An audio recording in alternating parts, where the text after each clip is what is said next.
모세의 뒤를 이어서 이스라엘을 인도한 여호수아, 하나님 앞에 사명 큰 두 개를 받았습니다. 하나는 뭐냐면 모세 뒤를 이어서 이스라엘 백성들을 가나안 땅까지 인도하는 일과, 그리고 가나안 땅에 도착해서 12지파에게 땅을 분배해 주는 그런 일들을 여호수아가 맡은 거죠. 광야를 마무리하면서 이제 요단강을 어렵게 건넜고요. 요단강 건너서 이제 그 가나안 땅에 들어가면서 어려운 일들 많았지만 다 정복하고 12지파에게 다 이렇게 땅을 분배했습니다. 자, 이제 그때 여리고성이 요단강 건너서 가나안 땅에 들어가면서 첫 성이었는데요. 그때부터 이 여호수아가 깨닫는 게 있습니다. 육체적으로는 강합니다. 군사력은 강할 수 있습니다. 가나안은 얼마든지 이길 수 있었습니다. 다 정복할 수 있었습니다. 자, 근데 가만히 보니까 뭔가 영적으로 뭔가 이 꺼림직한 뭔가가 있는 걸 여호수아가 깨닫는 겁니다. 그때 자기 사명이 그냥 이스라엘을 이끌고 가서 가나안 땅 가서 땅 나눠주는 것만이 자기 사명이 아닌 걸 여호수아가 이제 깨닫습니다. 뭐냐면 선민을 선민되게 만드는 일입니다. 하나님의 백성을 하나님 백성 되게 만드는 일, 그게 땅 나눠주는 것보다, 전쟁에서 이기는 것보다 더 근본적이고 더 기본적이고, 이것부터 해야 땅이 의미가 있고 또 전쟁에 이기는 게 의미가 있다는 걸 여호수아가 깨닫게 되는 거죠. 자, 그래서 오늘 본문에 있는 말씀 보면 42절에 그런 말씀이 있습니다. 이스라엘의 하나님 여호와께서 이스라엘을 위하여 싸우셨으므로 여호수아가 이 모든 왕들과 그들의 땅을 단번에 빼앗으니라고 그랬습니다. 하나님께서 이스라엘을 위해 싸우신 거예요. 그걸 여호수아가 깨닫습니다. 백성들도 그걸 압니다. 자, 그랬으면 된 건데 제일 마지막 43절에 여호수아가 온 이스라엘과 더불어 길갈 진영으로 돌아왔더라 그랬습니다. 이 길갈 진영으로 왜 왔을까요? 아니, 전쟁에 이겼습니다. 뭐 다 여러 왕들을 다 죽였고 다 전쟁에서 가는 데마다 이겼습니다. 자, 그런데 왜 온 이스라엘과 더불어 길갈로 돌아왔느냐 하는 거죠. 자, 아까 얘기한 것처럼 군사적으로 보면 전투 후에 보급과 휴식, 그리고 전열 재정비한 그런 것 때문에 길갈에 왔겠지만, 이제 영적 관점에서 보면 여호수아의 놀라운 전술을 우리가 발견하게 됩니다. 눈에 보이는 전력보다 더 무서운 전력이 정신전력이라고 하는 걸 여호수아는 아는 거죠. 전투를 위한 표면적인 전략보다 근본적인 요소가 자신과 백성들에게 영적으로 재충전돼야 한다는 걸 여호수아가 간파한 겁니다. 그래서 재충전을 위해서 길갈로 돌아오거든요. 근데 왜 길갈로 돌아옵니까? 다른 데 어디서든지 얼마든지 재충전할 수 있잖아요. 자, 그런데 길갈로 데리고 온 거예요. 길갈은 하나님께서 세우라고 명령하신 12돌로 만든 기념비가 있는 데입니다.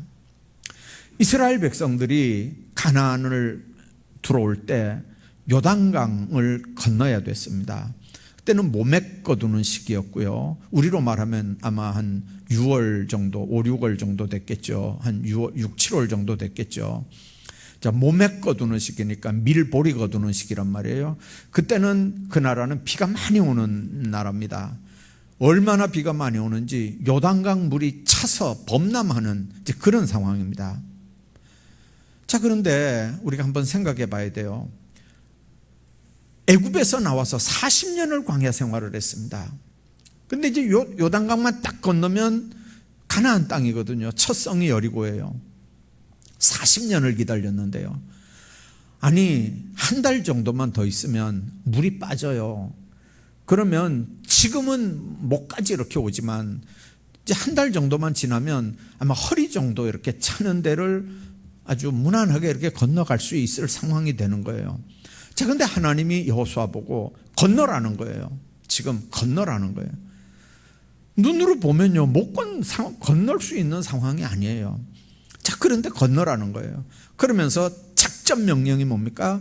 법궤를 맨 제사장들이 먼저 요단강에 들어가라는 거예요. 법궤 메고. 자, 그런데 제사장들이 모세의 명령대로 법궤를 맨 채로 요단강에 발을 딱 담그는 순간에 요단강이 갈라지는 거예요. 홍해 갈라진 것처럼 요단강이 갈라지는 거예요. 그리고 육지같이 요단강을 건넜어요. 근데 하나님께서 여호수아 보고 그랬어요. 지파별로 요단강에 다시 들어가라는 거예요. 가서 지파별로 돌 하나씩을 들고 나오라는 거예요. 그리고 그 길갈이죠. 요단강 건너면 길갈이에요. 거기에 그 돌 12돌로 기념비를 세우라는 거예요. 자, 이스라엘 백성들이 여태까지 가나안까지 요단강까지 올 때 하나님께서 지켜주시고 도와주셨습니다. 먹이고 입히셨습니다. 밤에는 불기둥, 낮에는 구름기둥으로 그들을 인도했습니다. 만나와 메추라기를 먹였습니다. 40년 행군했는데도요, 발에 신이 떨어지지 않고 발이 부릅트지 않았다 그랬습니다. 옷이 낡아 닳아지질 않았다 그랬습니다. 하나님의 전적인 도우심이고 은혜였는 줄로 믿습니다. 자, 그런데 그 기념비가 뭡니까? 이 기념비는 요단 앞에서 어떻게 그 가나안을 들어갈까? 인간적으로 좌절하는 그 장소거든요, 거기가. 그런데 하나님의 역사가 이루어지는 현장이기도 합니다. 그러니까 인간의 좌절과 하나님의 이루심이 동시에 일어난 장소가 요단강입니다.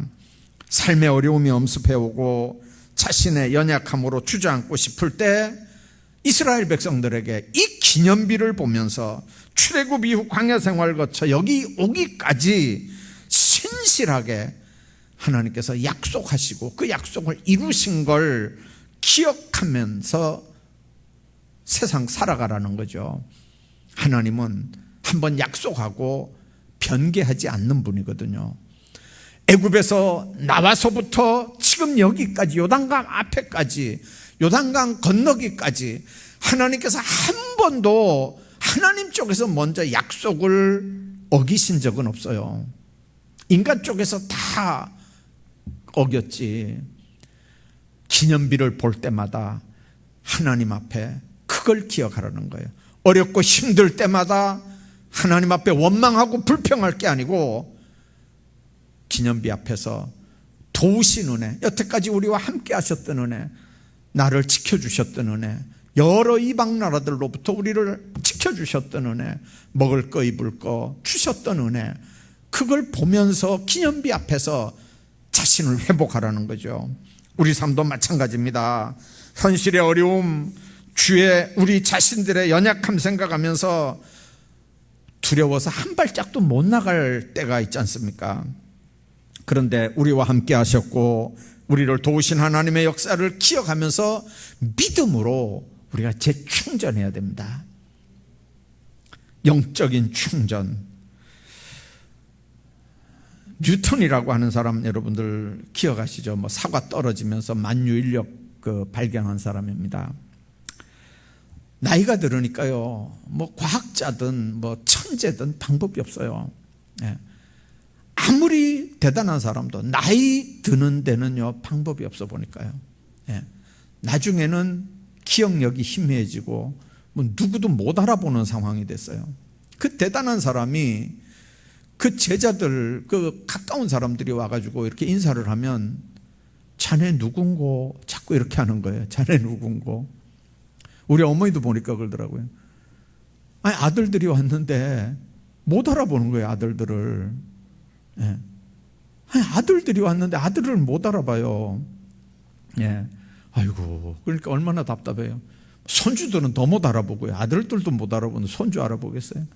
나이가 들면 방법이 없어요. 그러니까 성경 말씀이 맞아요. 사람의 연수가 얼마요? 인정하지 않아도 방법이 없어요. 성경이 70이라면 70이에요. 사람의 연수가 70이에요. 예. 제가 37살에 여기 왔거든요. 제가 올해 69이에요. 내년이 이제 만 70이잖아요. 70이에요. 지금 가만히 보니까 한 5년 전까지는 몰랐는데요.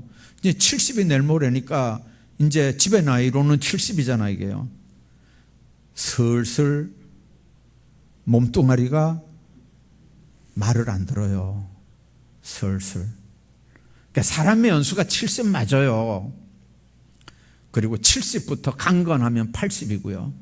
강건하면 80이에요. 그때부터 보너스예요. 80 넘으면요, 그건 하나님이 주신 생명이고 그건 무조건 축복이에요. 그래서 잠언에 보면요, 센 머리 앞에 고개를 숙이라 그랬어요. 그냥 머리가 허옇게 되는 거 아니에요. 그냥 장수하는 게 아니에요. 하나님 앞에 그만큼 잘 살아났으니까 80 넘게 사는 거예요.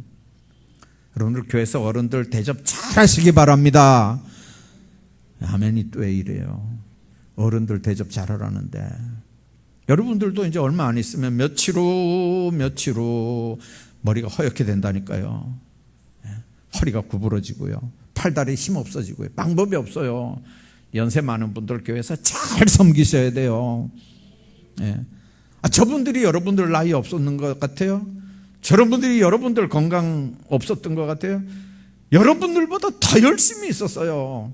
이 교회가 몇 번째 만든 교회인데요, 예배당이. 저분들이 하나님 앞에 충성하고 헌신하면서 오늘까지 예배당 생긴 거잖아요. 주님 안에서 여러분들 정말 우리가 이 땅 사는 날 동안 아무 기억도 못하고 아무 것 못해도 우리가 기억해야 되는 게 있어요. 뉴턴한테 그 제자가 옆에서 그랬어요. 너무 답답하니까. 그 대단한 과학자가 너무 답답하니까, 아니 선생님, 그러면 기억하는 게 뭡니까? 뭘 기억하는데요? 나도 기억 못하고 이 사람도 기억 못하고, 그럼 선생님 뭘 기억하는 겁니까?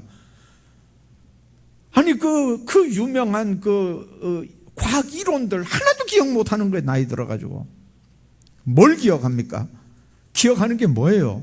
그러니까 뉴턴이 눈을 지그시 떴다 감으면서 하는 말이 두 가지 기억한다는 거예요. 첫째는 예수님이 내 구주라는 거. 내가 죄인이라는 거. 여러분들 다 잊어버려도요, 요거 두 가지는 기억하며 살아가시기를 주의 이름으로 축복합니다. 내가 죄인입니다. 이거 잊어버리면 안 돼요. 내가 죄인이에요. 내가 대단한 사람이 아니고요, 내가 죄인이에요. 내가 예수 그리스도가 없었다면 난 어떻게 됐을까요? 예수 그리스도가 내 구주예요. 다 잃어버려도요, 다 기억 못해도요, 이거 두 가지는 우리가 기억하며 살아야 됩니다. 세상의 것들 다 잊어버려도 우리 심령에 세워진 기념비, 주님과 맺었던 이 영원 불변한 언약을 기억하면서 살아가시기를 주의 이름으로 축복합니다. 뿐만 아니라 길갈은요, 기념비도 있었지만 거기서 할례를 받고 거기서 출애굽해가지고 처음 유월절을 지킨 데예요. 할례와 유월절 지키는 건요, 선민된 표를 행하는 거예요. 이스라엘 백성들은 노예로 430년 살았거든요. 40년 광야 생활하면서 얼마나 어렵게 살았습니까? 그런데 이제 전쟁 치르고 분명하게 요단강 건너서 이제 정말 살다 보니까 내가 누군지 알게 되는 거예요. 난 하나님의 백성들이고 하나님의 백성으로 해야 되는 일, 세상 사람들과 구별된 삶이 뭐냐? 자기 몸에 표를 갖는 거예요. 할례를 행하고요, 그리고 유월절을 지키는 거예요. 출애굽할 때 유월절 지켰잖아요. 광야 40년 동안 못 지켰어요. 이제 가나안 땅에 들어왔잖아요. 지켜야 돼요. 그 처음 지킨 데가 바로 길갈이란 말이에요. 길갈에서 이스라엘 백성들은 자신들이 하나님의 거룩한 백성이며 왕같은 제사장 나라라고 하는 걸 확인을 하는 거죠. 할례와 유월절을 지키는 일은 하나님이 선민이 되는 표입니다. 선민이 선민된다고 하는 이 정체의식, 할례와 유월절 지키는 일로 이렇게 나타났거든요. 그런데 시간이 지나가면서 자꾸 가나안 사람들과 동화가 되는 거예요. 유목민으로 가나안 땅에 들어왔는데 이제는 유목이 아니고 농경 생활을 해야 되잖아요. 농사 지어야 된단 말이에요. 한 군데 정착을 해서 농사 지을 줄 알아야죠. 그러니까 덜 쫓아낸, 덜 죽인 그 사람들이 농사 짓는 걸 어깨너머로 배우는 거예요. 그러다가 나중에 뭐까지 배웁니까? 그들이 숭배하던 우상까지도 섬기는 거예요. 아세라, 바알, 밀곰, 그모스, 이런 신들까지 다 섬기는 거예요. 풍요의 신, 다산의 신, 해와 비신, 구름신, 이런 것까지 다 섬기는 거예요. 그러니까 이게 이스라엘 사람인지, 이게 가나안 7족속인지, 이게 선민인지 아닌지 이게 구분이 안 될 정도로 막 헷갈리는 거예요. 그러니까 여호수아가 이건 아니다. 그래서 이스라엘 백성들을 끌고 지금 길갈에 오는 거예요. 처음 할례를 행하고 처음 여기서 유월절을 지키면서 우리가 어떤 존재인 걸 알자는 거죠. 하나님의 백성이 하나님의 백성인 걸 모르고 세상을 살아가는 거는요, 이건 참 불행한 일이거든요. 여러분들 박쥐 얘기 들으셨죠? 어느 날 동물 왕국에 들짐승과 날짐승이 전쟁을 했대요. 막 전쟁을 하는데 얼마나 무섭게 전쟁을 하는지, 이렇게 막 들짐승이 이겨가지고 이제 날짐승이 막 위기에 이렇게 몰리니까 딱 구경을 하고 있던 박쥐가 그 들짐승들이 있는 데 가서 이런 얘기를 했대요. 나는 이 날개가 달려있긴 하지만 나는 쥐예요. 나는 들짐승이에요. 그러니까 당신들하고 한패니까 당신들하고 함께 저 날짐승들하고 싸울 수 있게 그렇게 해주세요. 그러니까 이 들짐승들이 알았다 그러고 자기 편으로 받아줬어요. 막 싸우다가 또 보니까 이 들짐승들이 이제 밀리는 거예요. 날짐승들이 이렇게 또 이기는 거예요. 그러니까 이 박쥐가 또 날아가가지고 이 날개를 보시라고, 나는 날짐승이라고, 그러면서 날 받아주면 내가 저 들짐승들하고 싸울 테니까 날 받아달라고. 그래가지고 이 날짐승 쪽에서 이제 이 박쥐를 받아줬어요. 막 이제 이겼다 졌다 막 이렇게 하다가 나중에 이제 자기들이 아는 거죠. 야, 이게 전쟁 이렇게 해가지고 득되는 게 없으니까 우리 이제 그냥 화해하고 편안하게 살자. 이래가지고 이제 휴전이 됐어요. 편안하게 이제 다 친하게 이제 용서하고 다 화해하고 이렇게 사는데, 어느 날 들짐승들, 날짐승들 사이에 이제 분위기가 좋으니까 얘기하다가 박쥐에 대한 얘기가 나왔어요.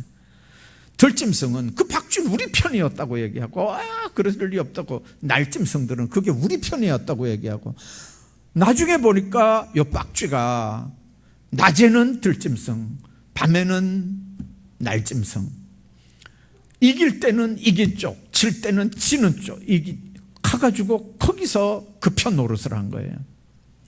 그래 나중에 날짐승 편에도 못 쓰고 들짐승 편에도 못 쓰고 굴 속에 들어가가지고 지 혼자 산다 그러잖아요. 여러분들, 예수 믿는 사람들이요, 하나님의 자녀인 줄로 믿습니다. 우리는 하나님의 백성들이에요. 이 정체의식이, 아이덴티티가 없으면 안 된다니까요. 우리는 세상에 어디 갖다 놔도 이건 예수쟁이에요. 예수쟁이. 우리는 어디 갖다 놔도 교회 직분자들이에요. 아닌 것처럼 하면 안 된다니까요. 왜 아니에요? 어디 갖다 놔도 난 집사다, 어디 갖다 놔도 난 권사다, 그렇게 하고 살아야 돼요. 그렇게 하시기를 주의 이름으로 축복합니다.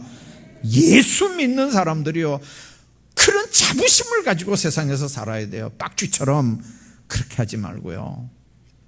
길갈은 그런 데예요.